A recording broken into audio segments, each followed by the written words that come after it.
उसने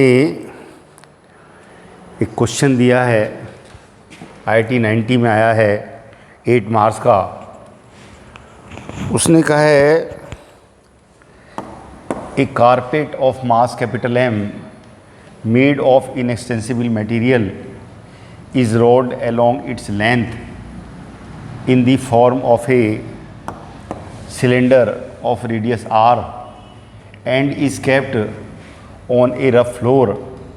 The carpet starts rolling without sliding on the floor when a negligible small push is given to it. Calculate the horizontal velocity of the axis of cylindrical part of the carpet when its radius reduces to r/2। Actual में उसने question दिया है कि ऐसे carpet लिया हुआ है और इसको यहाँ पे हल्का सा पुश करा के इसकी इनिशियल वेलोसिटी जस्ट 0 है, हल्का सा पुश कर दिया। कारपेट है सॉलिड सिलेंडर की फॉर्म में और इसको हल्का सा पुश कर दिया तो ये खुलना शुरू हो जाएगा और जब इस कारपेट खुल के फ्लोर पे आएगा तो इसकी रेडियस डिक्रीज़ होगी और जब इसकी रेडियस r/2 रह जाए, पहले r रेडियस है और लेंथ इसकी l है, अब रेडियस r/2 रह जाए तो इसकी एक्सिस की वेलोसिटी कितनी होगी ये पूछा है और साथ में प्योर रोलिंग दे रखी है, प्योर रोलिंग दे रखी है। अब हम क्या कह रहे हैं, हम सिलेंडर को ऐसे दिखा रहे हैं,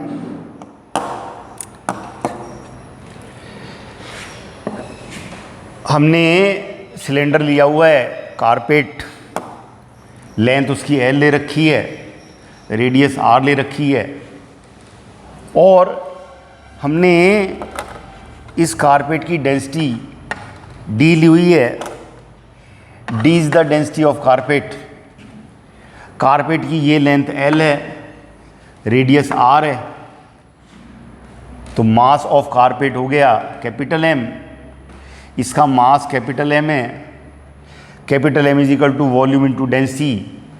लेंथ इसकी L है, रेडियस R है, तो इसका वॉल्यूम हो गया πr² into L into density. Mass इतना है शुरू में और जब ये कारपेट r/2 रेडियस का रह जाएगा, जब ये कारपेट ऐसे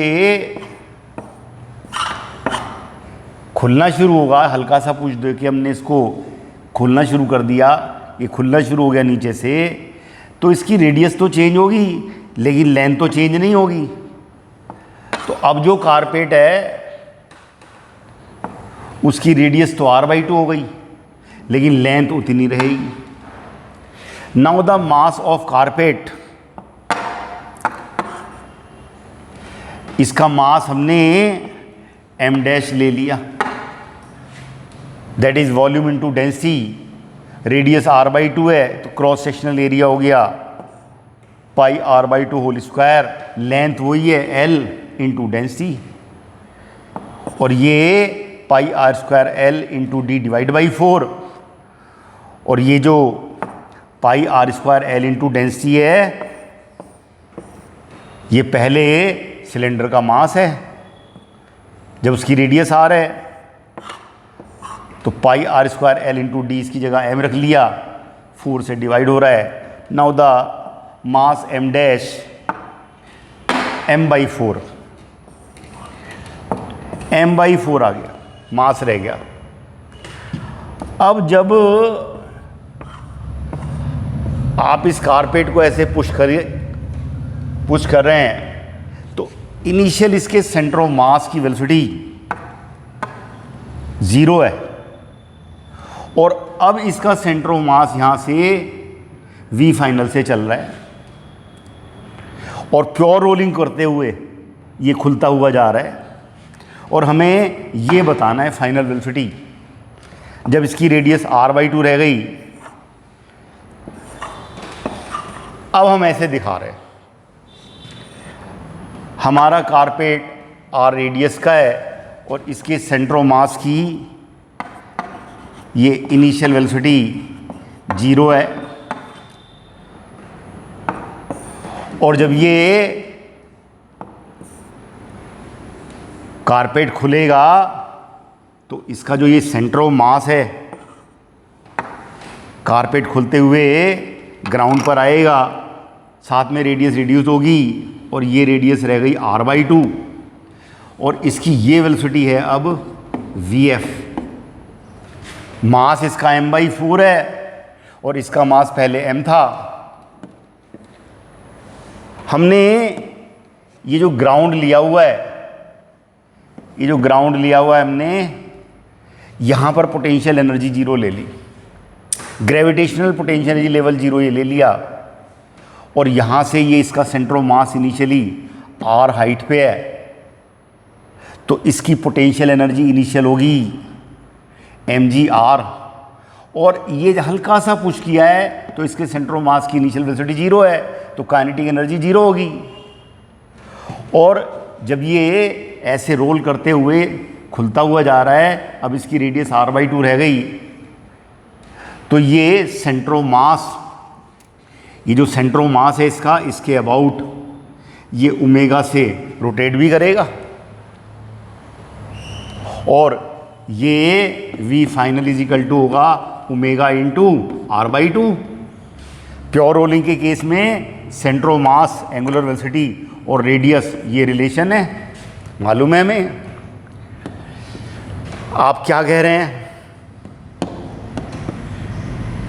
initial potential energy plus kinetic energy is equal to final potential energy plus kinetic energy. Pure rolling के केस में एनर्जी कंजर्व रहती है,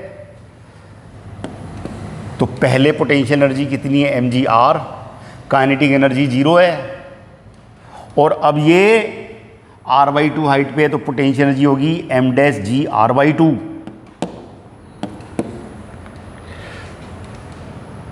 काइनेटिक एनर्जी होगी half m' v final square. इसके सेंटर ऑफ मास की वेलोसिटी हमने vf ले रखी है, मास m' है हाफ m' vf स्क्वायर, और साथ में सेंटर ऑफ मास के अबाउट ये रोटेट भी कर रहा है, तो इसकी रोटेशनल काइनेटिक एनर्जी भी होगी half ICM omega square. Pure rolling का केस है, फाइनल काइनेटिक एनर्जी कितनी होगी ओमेगा इंटू r/2। तो यहां से ओमेगा आ गया vf divide by r/2, 2f divide by r, और साथ में rotational kinetic energy half ICM omega square है, तो ICM होगा कितना, हाफ सॉलिड सिलेंडर की फॉर्म में, हाफ मास m' रेडियस r/2 का whole square, half m' m/4 है इंटू r²/4, और यहाँ से ये आ गया mr²/32, 4 इंटू 4 इंटू 2 32। तो अब हमें ICM भी मालूम और एंगुलर वेलोसिटी भी मालूम। हमने कंजर्वेशन ऑफ एनर्जी की जो इक्वेशन रखी है, यहाँ पे ICM और ओमेगा की वैल्यू पुटअप कर देंगे, m' की वैल्यू पुटअप कर देंगे, तो यहाँ से mgr प्लस काइनेटिक एनर्जी 0 है, मास m' की जगह m/4 रख दिया, mg into r/2, potential energy initial plus half kinetic energy होगी m/4 v final square plus half ICM की वैल्यू मालूम है, ये रख दिया हमने mr²/32, और ओमेगा हम निकाल चुके हैं, ओमेगा को रख दिया हमने वैल्यू, ओमेगा की वैल्यू पुटअप कर दी, और यहाँ से mgr प्लस 0 ये एम जी आर बाई 8 हो गया, 1/8 m into v final square, और ये हो गया हमारे पास में 2 से 2 ही कैंसिल हो गया, यहाँ 4 आएगा, नीचे 16 रह गया, और फाइनली आ गया हमारे पास में m g r minus m g r by 8 is equal to 3। इसको इधर ले आओ और इन दोनों को ऐड करेंगे, 2 से मल्टीप्लाई करो, 2 से डिवाइड, तो 3/16 रह गया ये, इधर ये 7/8 mgr रह गया, यहाँ से 8 से ये 2 टाइम्स जाएगा, 2 इधर आएगा, 14 हो जाएगा, 3 नीचे आएगा, m से m कैंसिल हो गया, तो v फाइनल आ गया √14 divide by 3 into g r. इसमें देखने वाली बात ये है कि जब कारपेट खुलना शुरू होता है तो इसका जो ये पार्ट है, ये जो ग्राउंड पे आएगा, ये रेस्ट पे रहेगा, प्योर रोलिंग में बॉटम मोस्ट पॉइंट रेस्ट पे रहता है, और जो हिस्सा R/2 का है उसकी 2 एनर्जी हैं, एक ट्रांसलेशनल एक रोटेशनल, और हमने कंजर्वेशन एनर्जी अप्रोच लगा दी। प्योर रोलिंग का केस है और आंसर आ गया √14 डिवाइड बाई 3 GR। जब R/2 रेडियस रह गई तो इतनी जो है इस वेलोसिटी से उसकी एक्सिस चल रही होगी, इतनी बात मालूम है।